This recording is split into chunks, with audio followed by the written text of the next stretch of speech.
আসসালামু আলাইকুম। বাংলাদেশে সংসদ সদস্য যারা আছেন তাদেরকে উদ্দেশ্য করে বলছি।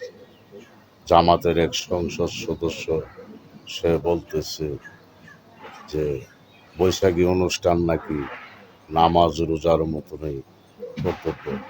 নামাজ রোজা যেমন ফরজ, বৈশাখী অনুষ্ঠানও ফরজ। সেসব ভণ্ডামি শুরু করেছে। আমি ধর্মমন্ত্রীকে অনুরোধ করে বলছি, ওই নাফরমানকে অতি শীঘ্রই আইনের আওতায় আনা হোক। তার কাছ থেকে জানা হোক সে কোন কোরআনে পেয়েছে, কোন হাদিসে পেয়েছে যে নামাজ রোজার মতনই বৈশাখী অনুষ্ঠান করতে হবে। যে বৈশাখী আর জামাত এমন কোনো কর্ম নেই তারা করে না।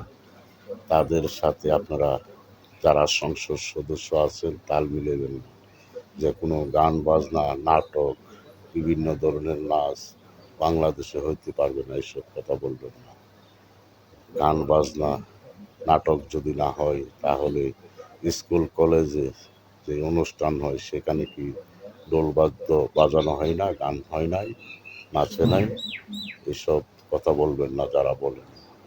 আর বাংলাদেশের যার অনেক ধর্মের লোক আছে, সকল ধর্মের কর্মই বাংলাদেশে পালন হবে, কাউকে বাধা দিয়ে পারবেন না। তো বাংলাদেশের সংবিধান মেনে, বাংলাদেশের আইন মেনে সংসদে থাকবেন। বাংলাদেশের জনগণ আপনাদেরকে সম্মান করবে, তা না হলে আপনারা দেশের জনগণের সাথে কাছে অপমানিত হবেন।